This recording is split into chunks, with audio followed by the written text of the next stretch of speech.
So, yes, our students, a very good afternoon, and I welcome you all back to Enlightened Educators. And here is one more important update regarding your elective.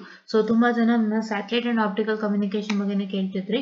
So ಅವರೆಲ್ಲರಿಗೂ ನಾನು ಈ ವಿಡಿಯೋನ ಮಾಡ್ತಾ ಇದ್ದೀನಿ. So ದಯವಿಟ್ಟು ಇದನ್ನ watch ಮಾಡಿ. And this subject is on satellite and optical communication. So satellite ಅಂತ ಹೇಳಿದ್ರೆ an object that moves around a larger object. ಒಂದು ಲಾರ್ಜರ್ ಆಬ್ಜೆಕ್ಟ್ ನ ಒಂದು ಸುತ್ತ ಮೂವ್ ಆಗುವಂತ ಒಂದು ಆಬ್ಜೆಕ್ಟ್ ಅನ್ನು ನಾವು ಸ್ಯಾಟಲೈಟ್ ಅಂತ ಹೇಳ್ತೀವಿ. ಸೊ ಈ ಸ್ಯಾಟಲೈಟ್ ಗೆ ಸಂಬಂಧಪಟ್ಟಂತೆ ನಾವು ಹಲವಾರು ವಿಷಯಗಳನ್ನ ತಿಳ್ಕೊಳ್ತೀವಿ. That means will learn regarding the whole thing on satellite. ಅಂದ್ರೆ ಮೇಲೆ ಏನಾಗ್ತಾ ಇರುತ್ತೆ, ಸೊ ನಮ್ಗೆ ಅದನ್ನ ನಾವು ಯಾವ ರೀತಿಯಾಗಿ ನೋಡ್ಬೋದು, ಎಲ್ಲಾ ತರ ತಿಳ್ಕೊಳ್ತೀವಿ. ಮೇಲೆ ಅಂತ ಹೇಳಿದ್ರೆ ಒಂದು that is you have different layers like atmosphere, troposphere, stratosphere. ಈ ಒಂದು ಜಾಗಗಳಲ್ಲಿ ಏನೇನು ನಡೆಯುತ್ತೆ ಇದ್ರ ಬಗ್ಗೆ ಎಲ್ಲಾನು ತಿಳ್ಕೊಳ್ತೀವಿ ಆಯ್ತಾ. ಸೊ ಅದು ನಾನು ಅಷ್ಟು ಹೇಳಲಿಕ್ಕೆ ಬರಲ್ಲ on satellite. I told only this much. And if you come to optical communication, so ನಾನು ಆಪ್ಟಿಕಲ್ ಕಮ್ಯುನಿಕೇಶನ್ ನ ನಿಮ್ಗೆ ಹೇಳ್ತೀನಿ ಅಂತ ಹೇಳಿದ್ರೆ, so it is nothing but what I can say, it involves a transmission of information ನ ನಾವು transmit ಮಾಡ್ತೀವಿ. So that to through a layers of glass or plastic. ಅಂದ್ರೆ ಒಂದಿಷ್ಟು ಲೇಯರ್ಗಳು, ಥಿನ್ ಲೇಯರ್ಸ್, ಒಂದು ಗ್ಲಾಸ್ ಆಗಿರ್ಬೋದು, ಒಂದು ಪ್ಲಾಸ್ಟಿಕ್ ಆಗಿರ್ಬೋದು. ಈ ತರದ ಥಿನ್ ಲೇಯರ್ಗಳಲ್ಲಿ ನಾವು ಏನ್ ಮಾಡ್ತೀವಿ ಅಂತ ಹೇಳಿದ್ರೆ ನಮ್ಮ ಡಿಜಿಟಲ್ ಡಾಟಾ ಅಥವಾ ವಾಯ್ಸ್ ಅನ್ನ ಕಳಿಸ್ಕೊಡ್ತೀವಿ. ಇದನ್ನೇ ನಾವು ಆಪ್ಟಿಕಲ್ ಕಮ್ಯುನಿಕೇಶನ್ ಅಂತ ಹೇಳೋದು. ಸೊ ಆಪ್ಟಿಕಲ್ ಕಮ್ಯುನಿಕೇಶನ್ ಏನಾಗುತ್ತೆ ಅಂತಂದ್ರೆ you will learn regarding the UPUC ಅಲ್ಲಿ ಓದುತ್ತೀರಾ ರಿಫ್ಲೆಕ್ಷನ್, ರಿಫ್ರಾಕ್ಷನ್, ಸ್ಕ್ಯಾಟರಿಂಗ್, ಆಮೇಲೆ ರೇ ಆಫ್ ಲೈಟ್ ಬಗ್ಗೆ ಕಲ್ತಿರ್ತೀರಾ. ಒಂದು ಲೈಟ್ ನ ನೀವು ಗ್ಲಾಸ್ ಮೀಡಿಯಂ ಮೇಲೆ ಕೊಟ್ಟಾಗ ಏನಾಗುತ್ತೆ, ಯಾವ್ದು ರಿಫ್ಲೆಕ್ಟ್ ಆಗುತ್ತೆ, ಯಾವ್ದು ರಿಫ್ರಾಕ್ಟ್ ಆಗುತ್ತೆ, ಯಾವ್ದು ಡಿಸ್ಪರ್ಸ್ ಆಗುತ್ತೆ, ಈ ತರದ್ದೆಲ್ಲ ತಿಳ್ಕೊಂಡಿದ್ದೀರಾ ಅಲ್ವಾ. So already learn regarding this in PUC. ಇದಕ್ಕೆ ಅಂತ ಒಂದು ಸಪ್ರೇಟ್ ಚಾಪ್ಟರ್ ಇರುತ್ತೆ, ರೇ ಆಪ್ಟಿಕ್ಸ್ ಅಂತ. ಸೊ ಇದ್ರಲ್ಲಿ ಆಲ್ಮೋಸ್ಟ್ ಅದೇ ಬರೋದು, ಆಪ್ಟಿಕಲ್ ಕಮ್ಯುನಿಕೇಶನ್ ಬರುತ್ತೆ. ವೇವ್ ಆಪ್ಟಿಕ್ಸ್ ಕೂಡ ಒಂಥರ ಅದೇನೆ. ಸೊ ಆ ತರ ರೀತಿ. ಸೊ ಬಟ್ ಇಲ್ಲಿ ಸ್ವಲ್ಪ ಒಂದು ಬೇರೆ ರೀತಿಯಾಗಿ ಅವರು ಕೊಟ್ಟಿದ್ದಾರೆ ಆಪ್ಟಿಕಲ್ ಫೈಬರ್ ಕಮ್ಯುನಿಕೇಶನ್. ಸ್ವಲ್ಪ ಒಂದು ನೀಟಾಗಿ ಕೊಟ್ಟಿದ್ದಾರೆ ನೋಡಿ. Scattering losses, bending losses, signal dispersion, attenuation and dispersion, single mode fibres, mode theory for circular wave guides, ಇವೆಲ್ಲ ನಮ್ಗೆ ಇದ್ದಿದ್ದೇನೆ. ನಾನು ಒಂದ್ಸತಿ ನಮ್ಮ ಸಿಲೆಬಸ್ ನ ನೀಟಾಗಿ ನೋಡಿ ನಿಮಗೆ ಹೇಳ್ತೀನಿ ಆಯ್ತಾ. Optical communication part, that is module 4 and 5 especially ನಾನು ನಿಮ್ಗೆ ಇನ್ ಡೀಟೇಲ್ ಆಗಿ ಹೇಳ್ತೀನಿ ಆಯ್ತಾ. ಈಗ ಹೇಳಲ್ಲ ಅದು, ಯಾಕೆಂದ್ರೆ ಈಗ ಅದಕ್ಕೆ ನಾನು ಏನೋ ಕಲೆಕ್ಷನ್ ಮಾಡ್ಕೊಂಡು ಬಂದಿಲ್ಲ ಇನ್ಫಾರ್ಮೇಶನ್. ಸೊ ಹಾಗಾಗಿ ಈ ಒಂದು I am sorry for the distraction guys. ಈ ಒಂದು 4 ಮತ್ತೆ ಈ ಒಂದು 5 ಇದು ಬಂದು ನಾನು ನಿಮ್ಗೆ ಹೇಳ್ತೀನಿ, ಬಿಕಾಸ್ ಇವೆಲ್ಲ ನಮ್ಗೆ ಇತ್ತು ಬಟ್ ನಂಗೆ ಕರೆಕ್ಟ್ ಆಗಿ ಸಿಲೆಬಸ್ ನ ಚೆಕ್ ಮಾಡಕ್ ಆಗ್ತಾ ಇಲ್ಲ, because video website is not properly opening for me. So ಹಾಗಾಗಿ ವಿಡಿಯೋ ವೆಬ್ಸೈಟ್ ಓಪನ್ ಆಗಿದ ತಕ್ಷಣ ಚೆಕ್ ಮಾಡ್ಬಿಟ್ಟು ಹೇಳ್ತೀನಿ, ಯಾಕಂದ್ರೆ ವಿಡಿಯೋ ವೆಬ್ಸೈಟ್ ಓಪನ್ ಆಗ್ತಾನೆ ಇಲ್ಲ. ಸಿಲೆಬಸ್ ಟ್ರೈ ಮಾಡ್ತಾನೆ ಇದ್ದೀನಿ ಕ್ಯಾಚ್ ಮಾಡಕ್ಕೆ, ಬಟ್ ವಿಡಿಯೋ ವೆಬ್ಸೈಟ್ ಓಪನ್ ಆಗ್ತಿಲ್ಲ, ಸ್ವಲ್ಪ ಸ್ಲೋ ಇದೆ. ಸೊ ಓಪನ್ ಆಗಿದ ತಕ್ಷಣ ಸಿಲೆಬಸ್ ತೆಗೆದು ನೋಡಿ. ಈ ಕಾನ್ಸೆಪ್ಟ್ ಗಳೆಲ್ಲ ನಾವು ಓದಿದ್ದೀವಿ, ಖಂಡಿತ ನಾನು ಓದಿದ್ದೀನಿ ಈ ಕಾನ್ಸೆಪ್ಟ್ಸ್ ಎಲ್ಲ. ಸೊ ಹಾಗಾಗಿ ಈ 4 and 5 ನಾನೆಲ್ಲ ಓದಿದ್ದೀನಿ.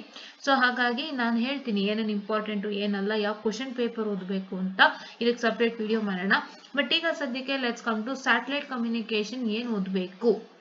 ಸ್ಯಾಟಲೈಟ್ ಕಮ್ಯುನಿಕೇಶನ್ ಅನ್ನೋದು ಸಬ್ಜೆಕ್ಟ್, ಸಪರೇಟ್ ಸಬ್ಜೆಕ್ಟ್ ಇತ್ತು for 18 scheme students. That is the subject code 18 732. They were having satellite subject ಆಯ್ತಾ. ಸೊ ಇದ್ರಲ್ಲಿ ನೀವೇನ್ ಮಾಡ್ಬೇಕು ಅಂತಂದ್ರೆ, if you are unable to study, ಅಂದ್ರೆ ಕಷ್ಟಪಟ್ಟು ಎಲ್ಲಾನು ಓದಕ್ ನಂಗೆ ಆಗ್ತಿಲ್ಲ, I want to make it this subject in a simpler way, ಅಂದ್ರೆ you can refer SCH 18 732 scheme of valuation 18 732, that satellite communication ಓದ್ಬೋದು. ಯಾವ್ಯಾವ್ದು ಓದ್ಬೇಕು ಇದರಲ್ಲಿ? 5 ಮಾಡ್ಯೂಲ್ ಇದೆ, ಕಂಪ್ಲೀಟ್ 5 ಮಾಡ್ಯೂಲ್ಸ್ ಸ್ಯಾಟಲೈಟ್ ಕಮ್ಯುನಿಕೇಶನ್. ನಾನು ಇದರಲ್ಲಿ ಯಾವ್ಯಾವ್ದು ಓದ್ಬೇಕು, which I have to study ಅಂತ ಹೇಳಿದ್ರೆ, I just tell you students, ನೀವು ಯಾವ್ಯಾವ್ದು ಓದಬೇಕು ಅಂತ ಹೇಳಿದ್ರೆ, the first module you have to study in this one, right. First module ಓದ್ಬೇಕು, ಇದು ತುಂಬಾ ಈಸಿ ವಿಡಿಯೋನೇ, just a minute. Okay, it's okay. First module ಓದ್ಬೇಕು, ಕರೆಕ್ಟಾ? ಫಸ್ಟ್ ಮಾಡ್ಯೂಲ್ ಓದಿ, ದೆನ್ ಸೆಕೆಂಡ್ ಮಾಡ್ಯೂಲ್ ಓದಿ, ಸೆಕೆಂಡ್ 3 and 4 ಓದಿ, ಓಕೆನಾ. And then you have to study module 4.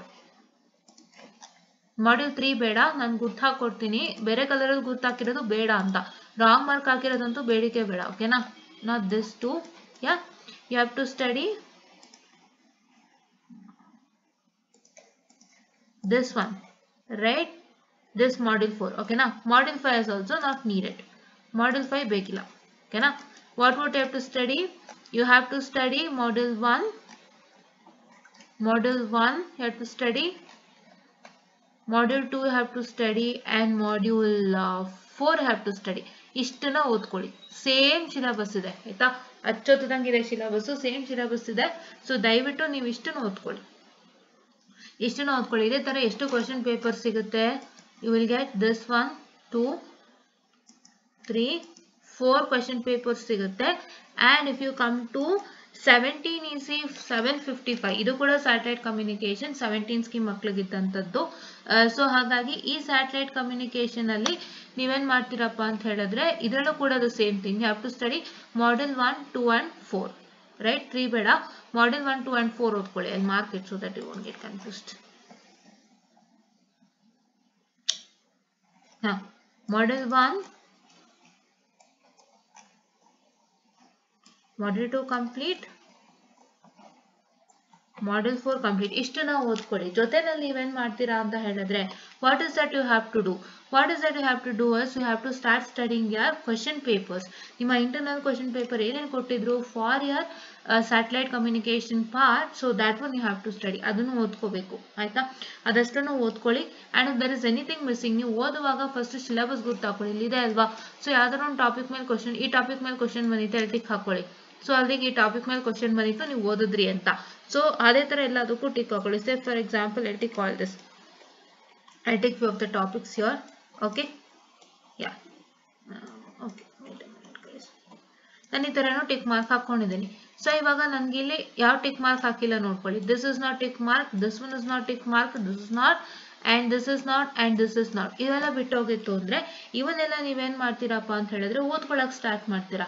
Okay, have to start study. ಆ ತರ ನೀವು ಮಾಡ್ಕೊಂಡು ಓದ್ಬೇಕಾಗುತ್ತೆ. ನೀವೇನೇನ್ ಮಾಡ್ಬೇಕು ಸದ್ಯಕ್ಕೆ ನಾನು ತೋರಿಸಿರೋ ಅಷ್ಟನ್ನ ಮಾಡಿ. Plus what you have to do is you have to make sure that you are going to also study the internal question paper that's given to you as part of satellite communication, and you are also going to make sure that you are going to study all the remaining topics which is not included in the question paper, so that if you get it you should be capable to write it ಅನ್ನೋಂಥದ್ದು ಇದು. ಓಕೆನಾ? and coming out of the answers, ಇಲ್ಲೇ ಕೊಟ್ಟಿದ್ದಾರೆ ನೋಡಿ ಆನ್ಸರ್ಸ್ಗೂ ತಲೆ ಕೆಡಿಸ್ಕೊಳ್ಳೋಂಥ ಅವಶ್ಯಕತೆ ಇಲ್ಲ, ಎಲ್ಲ ಇಲ್ಲೇ ಕೊಟ್ಟಿದ್ದಾರೆ. ದಯವಿಟ್ಟು ಈ ಆನ್ಸರ್ಸ್ಗಳನ್ನ ನೀಟಾಗಿ ಫಾಲೋ ಮಾಡಿ ಸಾಕು. ಇಲ್ಲಿ ನೋಡಿ, ನಿಮಗೆ ಒಂದು ತೋರಿಸ್ಕೊಡ್ತೀನಿ ನೋಡಿ, ಇದೆಲ್ಲ ಆನ್ಸರ್ಸ್ ಕೊಟ್ಟಿದ್ದಾರೆ. ಈ ಆನ್ಸರ್ಸ್ನ ದಯವಿಟ್ಟು ಫಾಲೋ ಮಾಡಿ. ಆಪ್ಟಿಕಲ್ ಫೈಬರ್ ಕಮ್ಯುನಿಕೇಶನ್ ಬಗ್ಗೆ ನಾನು ಹೇಳ್ತೀನಿ, ಬಿಕಾಸ್ ಅದು ಆಕ್ಚುಲಿ ಸ್ವಲ್ಪ ಸುಲಭ ಇದೆ. ಸೊ ಅದರದ್ದು ನಾನು ನೋಡ್ಬಿಟ್ಟು ಹೇಳ್ತೀನಿ, ಇವತ್ತು ಆಗದಿದ್ರು ನಾಳೆ ಹೇಳ್ತೀನಿ, ಏನು ತಲೆ ಕೆಡಿಸ್ಕೋಬೇಡಿ. ಫಸ್ಟ್ ಇದಿಷ್ಟನ್ನ ಮಾಡ್ಕೊಳ್ಳಿ, ಸ್ಯಾಟಲೈಟ್ ಪಾರ್ಟಿಗೆ ಓದಕ್ಕೆ ಸ್ಟಾರ್ಟ್ ಮಾಡಿ ಆಯ್ತಾ? ಸೊ ಇದರಲ್ಲಿ ಯಾವ್ದು ಈಸಿ ಯಾವ್ದು ಸುಲಭ ಅಂತಲ್ಲ. ಸೊ ಏನಾಗುತ್ತೆ ಅಂತ ಹೇಳಿದ್ರೆ ಇಲ್ಲಿ ಹಳೆ ವರ್ಷದ ಕ್ವಶನ್ ಪೇಪರ್ಗಳು ನಿಮಗಿದ್ದಾಗ, if you have a old ಇದು ಪ್ರೀವಿಯಸ್ ಇಯರ್ ಕ್ವಶನ್ ಪೇಪರ್ ನಿಮ್ಮ ಹತ್ರ ಇತ್ತು ಅಂದ್ರೆ ಅದನ್ನ ನೋಡ್ಕೊಂಡು ಫಾಲೋ ಮಾಡ್ತಾ ಹೊಟ್ಟೋಗಿ ಈ ಸಬ್ಜೆಕ್ಟ್ಗೆ. ಬಿಕಾಸ್ ಈ ಸಬ್ಜೆಕ್ಟ್ಗೆ ಯಾವ್ದು ಸುಲಭ ಯಾವ್ದು ಕಷ್ಟ ಅಂತ ಹೇಳಕ್ಕೆ ನಮಗೂ ಗೊತ್ತಾಗ್ತಿಲ್ಲ. ಬಿಕಾಸ್ ನಾನೇನು ಹೇಳ್ಬೋದು ಅಂತಂದ್ರೆ what is in here on optical fiber and communication. This is optical fiber communication completely. ಇದರಲ್ಲಿ ಆಲ್ಮೋಸ್ಟ್ ಎಲ್ಲ ಚೆನ್ನಾಗಿದೆ, ಒಂದು ಸ್ವಲ್ಪ ಪರವಾಗಿಲ್ಲ, ನೀವು ಓದ್ಕೊಬಹುದು. ಸೊ ನನಗೆ ಹೆಂಗ್ ಆಗ್ತಾ ಇದೆ ಅಂದ್ರೆ ಎರಡು ಮಿಕ್ಸಪ್ ಆಗಿರೋದ್ರಿಂದ ಈ ಸ್ಯಾಟಲೈಟ್ ಪಾರ್ಟ್ಗಳು ನಾನು ಓದಿಲ್ಲ. That is this part on satellites I haven studied properly. ಅಷ್ಟು ಇದಾಗಿ ನಾವೇನು ಓದಲಿಲ್ಲ, ಜಸ್ಟ್ ನಾರ್ಮಲ್ ಆಗಿ ಓದ್ಕೊಂಡು ಏನೋ ಬರದ್ವಿ. ಸೊ ಹಂಗಾಗಿ ನಮ್ಗೆ ಯಾವುದು ಡಿಫಿಕಲ್ಟು ಯಾವುದು ಸುಲಭನ ನಮ್ಗೆ ಅಷ್ಟೇ ಗೊತ್ತಾಗಲ್ಲ, ಎಸ್ಪೆಷಲಿ ಇದೊಂದು ಸಬ್ಜೆಕ್ಟ್ ಅಲ್ಲಿ. ಸೊ ಹಾಗಾಗಿ ನಿಮ್ಗೆ ನಾನು ಇಂಪಾರ್ಟೆಂಟ್ ಕ್ವಶನ್ಸ್ ಅನ್ನ ಕೊಡ್ತಾ ಇದ್ದೀನಿ, ಸೊ ಅದನ್ನು ಓದ್ಕೊಳ್ಳಿ ಆಯ್ತಾ? ಇಂಪಾರ್ಟೆಂಟ್ ಕ್ವಶನ್ ಅನ್ನ ಕೊಡ್ತಾ ಇದ್ದೀನಿ, ಸೊ ಅದನ್ನು ಓದ್ಕೊಳ್ಳಿ. What is the important question? The important question is nothing but only these questions that you have to study ಆಯ್ತಾ? ಇಷ್ಟನ್ನು ಓದುವಾಗ ದಯವಿಟ್ಟು ಒಂದ್ಸಲ ಹಾಕೊಳ್ಳಿ. ಹಾಕೊಂಡಿಲ್ಲ ಅಂದ್ರೆ ಯಾವ ಟಾಪಿಕ್ ಓದಿದ್ವಿ ಯಾವ್ದು ಓದ್ಲಿಲ್ಲ ಅಂತ ನಿಮಗೆ ಗೊತ್ತಾಗಲ್ಲ. ಸೊ ದಟ್ ನೀವು ಅಲ್ಲಿ ಹಾಕೊಂಡಾಗ ಉಳಿಯೋದಾದ್ರೂ ಈಸಿಯಾಗಿ ಗೊತ್ತಾಗುತ್ತೆ. ಸೊ ಹಾಗಾಗಿ all the question paper questions along with the internal question paper questions is given as a part of satellite communication is an important questions ಆಯ್ತಾ? ಸೊ ಇಷ್ಟನ್ನು ಓದ್ಕೊಳ್ಳಿ. ಸದ್ಯಕ್ಕೆ ನಾನು ಆಪ್ಟಿಕಲ್ದು ಬಂದು ಹೇಳ್ತೀನಿ ಆಯ್ತಾ? So this is what is all I was about to tell you ಅಂತ ಹೇಳ್ತಾ I will just end the session students, and thank you.